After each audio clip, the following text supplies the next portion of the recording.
माली परेशानी, पहली बात तो ये कि इतनी बड़ी परेशानी नहीं जिसको सवार किया जाए। आयत पढ़ूंगा कुरान पाक की, और मेरा ख्याल है कि बहुत सारी परेशानियां तो कुरान मजीद के लफ्ज़ों से दूर हो जाएंगी। सूरह हूद है, उसकी आयत नंबर 6 है, 12वें सिपारे की पहली आयत है। क्या अंदाज है, और मेरे रब का कितना मन मोह लेने वाला और दिल को छू लेने वाला अंदाज है। रब करीम ने फरमाया वमा मिन दाब्बतिन फिल अर्द, फरमाया नहीं ज़मीन पर कोई भी ऐसा चलने वाला, ज़मीन पर कोई ऐसा नहीं जो चलता हो, इल्ला अलल्लाहि रिज़्कुहा, जिसका रिस्क अल्लाह ने अपने जिम्मे न लिया हो। ज़मीन पे कोई चलने वाला ऐसा नहीं जिसके रिस्क की जिम्मेदारी रब करीम की ना हो। ये जिम्मेदारी रिस्क किसकी है? बोल के बताएं, बोल के किसकी जिम्मेदारी है जी? अल्लाह। देखें, गौर फरमाएं, यहाँ मुफस्सिरीन ने एक बात लिखी है इस आयत के तहत कि फरमाया जो ज़मीन पे चलने वाला है उसका रिस्क अल्लाह के ज़िम्मे। फरमाते हैं कि ये अल्लाह ने हमारी अकल के मुताबिक हमसे बात की, वरना आसमानों में जितनी मखलूक है रिस्क उसका भी अल्लाह के ज़िम्मे ही है। यहाँ जो फिल अर्द के लफ्ज़ है ज़मीन पे, वो हमें समझाने के लिए कि तुमने तो सिर्फ ये दुनिया देखी है ना, तो जिसको तुमने देखा है वो सब खाते अल्लाह का दिया हुआ है। तो जो हमने देखा था रब करीम ने उसके मुताबिक हमें समझा दिया। फरमाया कुछ तो तुमने देखे ही नहीं, चलो उनकी तुमसे बात नहीं करते, पर जो तुमने देखे हैं उन सब का रिस्क किसके जिम्मे है? अल्लाह के। मेरे रसूल करीम सैयद आलम सल्लल्लाहु ताला अलैहि वसल्लम कुरान मजीद की जब तर्जुमानी करते, वजाहत करते, तो महबूब पाक सल्लल्लाहु अलैहि वसल्लम भी कोई इश्काल रहने नहीं देते थे, कोई इश्काल नहीं रहने देते थे। मेरे महबूब करीम अलैहिस्सलातु सलाम ने फरमाया अल्लाह पे भरोसा रख के सवेरे निकल जाना रिस्क की तलाश में। किस पे भरोसा रखना है? निकलना तुम्हारे जिम्मे है। ये ना कहना कि घर बैठूंगा तो यही आएगा, निकलना तुम्हारी जिम्मेदारी है। जितनी जिम्मेदारी है वो पूरी करना। अल्लाह पे भरोसा करके निकल जाना तुम्हारी जिम्मेदारी है। रब का जिम्मा है तुम्हें रिस्क देना, वो जरूर तुम्हें रिस्क पहुंचाएगा। या रसूल अल्लाह सल्लल्लाहु अलैहि वसल्लम किस तरह पहुंचेगा? तो जरा हुजूर के लफ्जों का हुस्न भी देखिए। नबी पाक सल्लल्लाहु अलैहि वसल्लम ने फरमाया जिस तरह मौत तुम्हें ढूंढ लेती है ना कि तुम कहाँ मौजूद हो, जब वक्त आता है तो इंसान पाकिस्तान में हो तब भी आ जाता है, जद्दा में हो तब भी आ जाता है, मक्का में हो या मदीना तैयबा में वक्त फिर भी आ जाता है।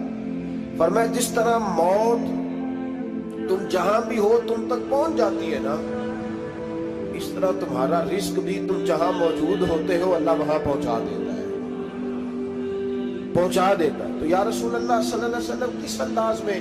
तो फरमाया निकल जाना तुम्हारी जिम्मेदारी है। फरमाया सवेरे परिंदे भी निकल जाते हैं और शाम को जब लौटते हैं तो अल्लाह उन्हें पेट भर के रोजी अता फरमाता है। हालांकि उनको नहीं पता होता हमारा कारखाना कहाँ है, हमने कहाँ जाके मजदूरी करनी है। उनको नहीं पता होता कि हमारा दफ्तर कहाँ है, हमने किस ऑफिस में बैठना है। उनको नहीं पता होता कि हमने कहाँ जाके माल खरीदना है और कहाँ से हमने फिर उसको दोबारा बेचना है। उन्हें खबर नहीं होती। अल्लाह पे भरोसा करके निकल जाते हैं। निकलना तो तेरे जिम्मे है कि नहीं? फरमाया वो तू ड्यूटी कर, शाम को अल्लाह जो रब परिंदों को रोजी देता है वो तुझे भी अता फरमाएगा। मैं कहता हूँ सोच कितनी कमजोर है उस आदमी की जो कहता है कैसे मिलेगा। कितनी कमजोर सोच है। जो रब बैल को रोजी देता है, बकरी को रोजी देता है, इस जमीन इस धरती पे अगर बसने वाला ऊंट भूखा नहीं सोता, चले ये तो पालतू जानवर होते हैं, इस धरती पर बसने वाली अगर बिल्ली और कुत्ता रोटी खा के सोते हैं तो तू तो अशरफुल मखलूकात है।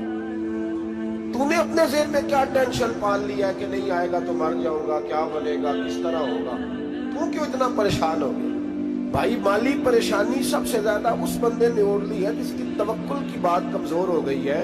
तू सीधी तवज्जो अपने रब करीम की जानिब रख, सीधी तवज्जो अल्लाह की जानिब का। रब फरमाते हैं जिम्मा तेरा नहीं, जिम्मा मेरा। लेकिन ना तनख्वाह एक आती है घर में।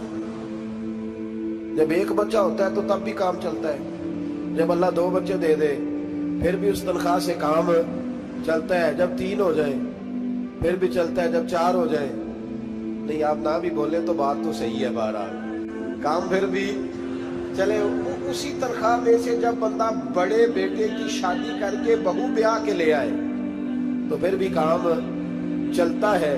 اور جب اس بیٹے کو اللہ بچے عطا کر دے تو اسی گھر میں، اسی آنگن میں، اسی چھت کے نیچے کام چلتا ہے. تو پھر تو مان جانا کہ چلانے والا تو نہیں، چلانے والا کوئی اور ہے.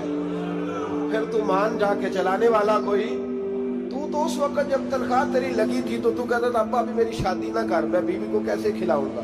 تو وہی شخص ہے جس کی چھت کے نیچے پھر 1.5 درجن پوتے بھی پل رہے ہیں اور گزارا ان کا بھی ہو رہا ہے. تو رزق کا ذمہ کس کا ہے؟ اللہ کا ذمہ. اب ہمیں پتہ ہے پہلی بات تو پریشانی اس لیے اتار دینی چاہیے کہ ذمہ ہمارا ہے ہی نہیں. اب دوسری بات یہ کہ ذمہ داری کس کی ہے؟ اللہ حکیم بھی ہے اور علیم بھی ہے. حکیم بھی ہے اور جانتا بھی ہے اور اسے پتا بھی ہے کہ دینا کس طرح ہے. اب ہم پتہ کیا کہتے ہیں؟ کہتے ہیں وہ جو بندہ پجاروں میں بیٹھا ہے وہاں اسے نہیں بیٹھنا چاہیے تھا، تو میرا حق تھا. تجھے زیادہ پتا ہے کہ اللہ کو؟ بول کے بتا نا کس کو پتا زیادہ ہے؟ کیوں جی؟ تو آپ اصل ٹینشن پتہ کب لگتی ہے؟ جب بندے کہتے ہیں نہیں وہ پجاروں میری تھی، میرا حق تھا. وہ جب گزرتی ہے نا پاس سے مہران کے تو مہران والا ٹینشن بڑی لیتا ہے. حالانکہ اللہ کو زیادہ پتا ہے کہ وہ حق. ایک بات اپنے ذہن میں یاد رکھ لے، رٹ لے کہ جو میرے لیے بہتر تھا میرے رب نے مجھے دے دیا. تو بات ختم ہو گئی. بس وصل اچھا ہے نہ فراق اچھا ہے، یار جس حال میں رکھے وہی حال اچھا ہے. بس جو میرے حق میں بہتر تھا میرے رب نے مجھے. مسئلہ یہ ہے کہ تو اس پہ راضی ہونے کو تیار نہیں. حضرت علی کرم اللہ تعالیٰ وجہ الکریم نے میرے نبی پاک کی ایک حدیث بیان کی ہے، اور جناب علی جب یہ حدیث بیان کیا کرتے تھے تو حضرت مجاہد فرماتے ہیں یوں لگتا تھا کہ جیسے حضرت علی ہمیں ہر پریشانی سے نکال رہے ہیں. مولا علی شیر خدا رضی اللہ تعالیٰ عنہ فرماتے ہیں کہ مجھے میرے نبی پاک صلی اللہ علیہ وسلم نے ایک طریقہ دیا تھا ٹینشن فری ہونے کا. آپ فرماتے ہیں مجھے تو بڑا راس آیا ہے، تم بھی اگر کر لو گے تو تمہیں بھی فائدہ دے گا. کہا وہ کیا؟ حضرت علی کہنے لگے محبوب علیہ السلام نے فرمایا تھا لوگوں تم اللہ کے دیے ہوئے تھوڑے رزق پہ راضی ہو جاؤ، وہ تمہاری تھوڑی عبادت سے تم سے راضی ہو جایا کرو. بس تم 2 نفل بھی پڑھو گے تو اللہ راضی ہو جائے گا. تم 1 رکوع بھی سویرے اٹھ کے پڑھو گے تو وہ راضی ہو جائے گا. وہ تمہارے 313 درود شریف سے راضی ہو جائے گا. تم اس کے دیے ہوئے تھوڑے رزق سے راضی ہو جائے. ٹینشن اس لیے ہوتی ہے کہ ہم راضی نہیں جو اس نے ہمیں دیا ہے. وہ حال میں مزید کی جو دوڑ ہے نا، حال میں مزید کی، بے قدرہ کو قدر نہ جاتی، کیتی خوب تسلی ہو، دنیا دار پجاری زردے، کتیاں دے گل ڈلی ہو، بک بک روشن اکھیاں تکیو ویکھ حویلی کلی ہو، تے کوچ نصیر اساں جد کیتی پہ جانی تھر تھلی ہو. تو یاد رکھیں یہ جو ہے نا مصیبت کے مال آ کیوں نہیں رہا، وہ سامنے والا پلاٹ میرے گھر کے سامنے ہے گھر کے سامنے، پر رجسٹری میرے نام کیوں نہیں؟ یہ مصیبت سانس نہیں لینے دیتی.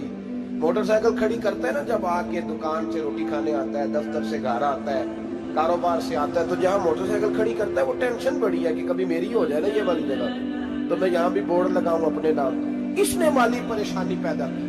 تو جس حال میں ہے، کیونکہ تو نے اپنا یہ حال خود نہیں بنایا، جس نے بنایا ہے وہ بڑا بہتر جانتا تھا کہ تو اسی حال میں اسے اچھا لگتا ہے. تو اسے اسی حال میں. ایک بزرگ تھے تو ان کی طبیعت بڑی علیل ہو گئی، بیمار ہو گئے، تو اللہ نے آزمائش دی تو کیڑے پڑ گئے وجود میں. ایک کیڑا یہاں سے کھا رہا تھا، اللہ والے بڑے راضی رہتے ہیں اس کی رضا پہ. تو کیڑا یہاں کھا رہا تھا تو نیچے گر گیا، تو بابا جی نے اٹھا کے پھر وہاں رکھ لیا. کہنے لگے جب اس نے تیری ڈیوٹی مجھے کھانے کی لگائی ہے تو میں اس بات پہ راضی ہوں، تو نیچے کیوں گرتا ہے؟ بٹ ٹھیک ہے کھا، جب اس نے تجھے ڈیوٹی جو تیری لگائی. سالبہ بن عبد الرحمن ایک صحابی تھے، سالبہ غالباً نبی پاک صلی اللہ علیہ وسلم کی خدمت میں آئے. کہنے لگے یا رسول اللہ صلی اللہ علیہ وسلم غربت بڑی ہے، میرے لیے دعا کریں اللہ زیادہ مال دے. تو محبوب صلی اللہ علیہ وسلم نے فرمایا تو جس حال میں اچھا ہے وہ تیرے لیے بہتر ہے، جس میں تو ہے وہی حال تیرے لیے. مشکل ہے نا یہ جواب سننا. کہتے پیر صاحب فلان جگہ سے تویز آیا، وہاں تو وارے نہارے ہو گئے، تو آپ کے ہاں. تو میں کہتا ہوں یہ تویز دینے والا اگر تویز دے کے امیر بناتا ہے تو پہلے خود کیوں نہیں بنتا؟ ये खुद तो 150 का तवीज बेच रहा है, अपनी बेचारे की हालत ये है। अगर इतना ही तवीज इसका चलता होता तो पहले 5 जो पिजारो इसके दरवाजे पे खड़ी हो। अजीब चक्कर है और अजीब जगह लोग उलझ गए, समझते ही नहीं बात को। या रसूल अल्लाह सल्लल्लाहु अलैहि वसल्लम दुआ कर दे तो महबूब ने क्या फरमाया? फरमाया तू जिस हाल में है ना वो हाल तेरे लिए बेहतर है, उसी में रह। कहनी हुजूर दुआ करे। फरमाया साल बाद तू बाज आ जा। हुजूर दुआ करे। फरमाया तू बाज आ जा। 2-3 दफा का जिद की। महबूब ने फरमाया जा फिर अल्लाह तुझे ज्यादा पैसे देगा। चंद बकरियां खरीदी, इतनी बरकत हुई कि बकरियों के रेवड़ बन गए। फिर कुछ बकरियां बेच के गाय खरीद ली, उनके भी रेवड़ हो गए। फिर कुछ ऊँट ऊँटनियां ले ली, रेवड़ ही रेवड़। पहले 5 वक्त मस्जिद में आते थे, अब फजर और इशा रह गई। फिर माल ज्यादा हुआ तो मदीने शहर में कोई जगह ही नहीं, मदीने से बाहर हवेली खरीदी, फिर जुमा ही रह गया। जुमे के जुमे आते ज़कात का हुक्म आया। मेरे नबी करीम अलैहिस्सलाम ने हजरत अबू हुरैरा को भेजा। फरमाया जा उसे क्या तेरी ज़कात बनती है 2.5%। 10 करोड़ रुपया हो तो कितनी ज़कात बनती? 1 करोड़ की 2.5 लाख हुई ना, तो 10 करोड़ की कितनी हुई? तो बड़ी मुसीबत है जब बैंक से मैसेज आता है ना कि 25 लाख निकल गया तेरे अकाउंट से। बहुत बड़ी मुसीबत, बड़ी टेंशन होती है। एक साहब मेरे पास आए, उनकी जमीन अचानक महंगी हो गई। अचानक पहले कुछ 15-16 लाख की एकड़ जमीन थी, फिर वो करोड़ की हो गई। तो मेरे पास आए, कहने लगे वो 10 करोड़ रुपए बनते हैं तो ज़कात। तो मैंने कहा आपने क्या किया? जरी जमीन पे उशर आता है, उस पे ज़कात नहीं आती, तो आपने क्या किया? कहने लगे वो कुछ सोसाइटी के रूल के मुताबिक मैंने फाइलें वगैरह ले ली है, अब मैं ना कभी मौका आएगा तो उनको बेचूंगा। तो मैंने कहा अब तो आपका ये माल हो गया बिजनेस का, तो अब तो उस पे ज़कात आएगी। 10 करोड़ पे जब 25 लाख सुना तो कहने लगे फौरन देनी पड़ती है कि थोड़ी थोड़ी से भी काम चल जाता है। तो मैं उनका चेहरा देखने लगा। मैंने कहा नहीं वो तो आपको पता है, वैसे हजरत उमर फरमाया करते थे बांट के ना दो, कोशिश करो किसी एक को दो, चलो किसी का तो कुछ बन जाए, तो एक को ही देनी चाहिए। कहने लगे तो मतलब ये ऐसा ही हुक्म है? मैंने कहा आप किसी और से तहकीक कर लें। अब ये भाई लेते वक्त नहीं तुझे टेंशन हुई कि 15 लाख का करोड़ हो गया, तो उस वक्त नहीं तूने कहा कि या अल्लाह, तो ये कैसी सोच है मुसलमान? किस तरह का इसका? हमारे यहाँ जब किसी आदमी पे हालात खराब होते हैं ना, तो सबसे पहले वो इस तरह करता है कि जो मैं कहीं अल्लाह के रास्ते में देता हूं पहले उसे बंद कर। जिस रास्ते तुझे आ रहा था पहले तूने वो रास्ता ब्लॉक किया। हजरत अस्मा बिन्त अबी बकर सिद्दीक कहती है मैं हुजूर को मस्जिद के लिए, इदारे के लिए, साहबे सुफा के लिए कुछ दे रही थी, तो मैंने गिनना शुरू किया तो हुजूर मुस्कुराने लगे। हुजूर मुस्कुराते क्यों हैं? तो फरमाने लगी, महबूब फरमाने लगे अस्मा अल्लाह के रास्ते में गिन गिन के न दिया कर, वरना वो भी तुझे गिन गिन के देगा। तू उसके रास्ते में बेहिसाब दे, वो भी तुझे बेहिसाब ही अता फरमाए। लेकिन पहले ये वाला पहले दरवाजा बंद करो, यहाँ से पैसे खत्म हो रहे हैं। तो इस तरह करना भाई। इस दफा सूर जरा गर्मियों वाले ना खरीद, लेकिन जो तू अल्लाह के रास्ते में दे रहा है उसे देता रहे। लेकिन हम अपना नुकसान करते हैं, ज्यादती करते हैं अपने साथ। मैंने आपको पहले भी बताया था प्यार की बोली है, फिर बोलता हूँ। एक बड़े बड़े प्यार वाले दोस्त हैं, एक दफा मुझे कहने लगे कि आप कई दफा ऐलान करते हैं तो मुझे अच्छा नहीं लगता, और आप इदारा भी बहुत ज्यादा बनने वाला है, बड़ी चीजें मैं देखता हूँ जो हो तो बड़ा निजाम अच्छा हो जाए, आप दुआ करें अल्लाह मुझे पैसे दे तो मैं बड़े सारे खर्च करूंगा उसके रास्ते। तो मैंने कहा या अल्लाह इसे 10 करोड़ दे, ये 9.5 करोड़ तेरे रास्ते में दे देगा। तो चुप कर गया, जिस तरह आप नहीं कर गए सारे, चुप कर गया वो भी। उसने कहा जी नहीं जी इंशाल्लाह करेंगे। तो मैं क्या भलिया अजे तो दुआ पई हुंदी आ, अभी तो वो आएंगे तो तब देखी जाएगी। तो तू यही अड़ गया, यानी 9.5 करोड़ अल्लाह के रास्ते में खर्च करने की दुआ में भी आमीन कोई नहीं कहता कि चलो आमीन नहीं कह दे। तो मैं क्या तेनू ते 50 लाख बचदा सी पिया, लेकिन तू इस सौदे पे तैयार है। जब ये सोच होती है, ये गलत सोच है। ये बात तो अगर मुस्कुराने वाली, लेकिन ये सोच सही नहीं। हजरत उस्मान रज़ी अल्लाह ताला अन्हु कहते हैं जिस वक्त नबी पाक सल्लल्लाहु अलैहि वसल्लम ने ऐलान किया ना जंग के मौके पर कि 800 सिपाहियों का खर्चा चाहिए, कहते मेरे पास 600 का था। यहाँ एक रवायत में हुजूर ने 1000 का ऐलान किया तो मेरे पास 800 का था। जब 2-3 दफा नबी पाक ने ऐलान किया तो कहते मैंने खड़े होके कहा या रसूलल्लाह पूरा 800 की तरफ से। کہتے میں نے 200 سپاہی کا خرچہ ادھار اٹھایا لیکن پورے 2 مہینے نہیں گزرے تھے، رب کریم نے مجھے کئی گنا کر کے پیسے واپس عطا فرمائے۔ پر بات تو یہ ہے کہ تیری وہاں لو لگی ہو، تو تجارت کرتا ہے ان لوگوں کے ساتھ جو کیا دے سکتے۔ تو سالبہ کے پاس حضور نے پیغام بھیجا، پہلے تو کہا تیرے لیے بہتر نہیں مال، جب اصرار کیا تو بڑی برکت ہو گئی، بڑا آیا تو فرمایا زکوٰۃ دے، 2.5 زکوٰۃ ہے۔ اب جب سوچا کہ 5 اونٹوں پہ ایک بکری جائے گی اور بڑا سارا مجھے دینا پڑے گا، اب جب غور کیا تو یہ تو نہ کہا کہ میں نہیں دیتا۔ حضرت ابو ہریرہ سے کہنے لگے نبی کریم علیہ السلام کی خدمت میں عرض کرنا کہ میں خود آؤں گا۔ حضرت ابو ہریرہ نے آ کے عرض کی یا رسول اللہ صلی اللہ تعالی علیہ وسلم، حضور وہ کہتے تھے میں خود آؤں گا، تو کہتے ہیں محبوب نے ٹھنڈی سانس لی، فرمایا اسے کہا تھا کہ تیرے لیے مال بہتر نہیں، اب ہلاک ہو گیا، ہائے افسوس ہلاک ہو گیا۔ ان کو بھی تھوڑی دیر کے بعد احساس ہوا کہ یہ میں نے کیا کیا، نبی پاک کو ہی کہہ دیا نہیں ہے، حضور کو کہہ دیا بعد میں آؤں گا۔ اب دوڑے آئے، عرض کی حضور میں سارا کچھ لے کے آیا ہوں، قبول کر لیں۔ محبوب نے فرمایا گویا بلال حبشی کی خشک کھجور بھی قبول ہے، اور صہیب رومی ایک اٹی بان کی لائے تو وہ بھی قبول ہے، اور عمار بن یاسر اور مصعب بن عمیر اگر 2 دینار دے جائیں اور کوئی پرانا جوڑا کسی سپاہی کے لیے چھوڑ جائے تو وہ بھی قبول ہے، لیکن تو اپنا لاکھوں لے کے چلا جا، تیرا کوئی نہیں قبول، معاف کر دیں۔ فرمایا جا معاف کیا، پر پیسے لے کے نہ آنا۔ اگلے سال پھر آئے، بندے ہوئے ہاتھ ہیں، محبوبہ میں دولت کا کیا کروں، آگ لگانی ہے، قبول کر لیں۔ فرمایا تو لے جا، تیرا نہیں قبول، گرا جو ان کی نگاہ سے وہ سنبھل نہیں سکتا۔ حضور نے وصال ظاہری کیا تو جناب صدیق اکبر کے پاس آئے، لاکھوں کا مال، ابو بکر قبول کر لو، تو جناب صدیق اکبر کہنے لگے اس کا کر لو جس کا نبی نے نہیں کیا، چل جا کوئی نہیں چاہیے۔ حضرت عمر کے زمانے میں قحط پڑ گیا، بارشیں نہیں ہوتی، غلہ نہیں ملتا، حالات خراب ہے، مالی طور پہ بحران آ گیا، غربتیں، مجبوریاں، تکلیفیں، آ کے روئے، عمر میرا قبول کر لو، مجھے معافی تو مل گئی تھی نا۔ فرمایا معافی اپنی جگہ پہ، پر جس کا مصطفیٰ نہیں قبول نہیں کیا۔ بہت سارے لوگوں کو پتہ ہی نہیں کہ ان کا قبول ہی نہیں ہوا، اور وہ الجھے ہوئے، انہیں خبر ہی نہیں کہ اصل بات کیا ہے۔ فرمایا جس کا مصطفیٰ کریم نے قبول نہیں کیا، اب ہیرے اور جواہرات بھی لے کے آئے تو بھوکے مریں گے، پر اس کا قبول، اس بات پہ راضی رہو اس حال میں اللہ نے رکھا ہوا، اس حال میں راضی رہو۔ جو مصیبت ہے نا دیکھنی کہ وہ بھی میرے پاس، تمہیں کیا پتا، کبھی پوچھ تو صحیح اس سے وہ کس مصیبت کا شکار ہے، جو مالی طور پہ بڑا امیر ہے، تو اس کی طرف دیکھ کے اپنا دل برا کرتا ہے۔ بس جس حال میں رب نے رکھا ہے اس حال میں رہ۔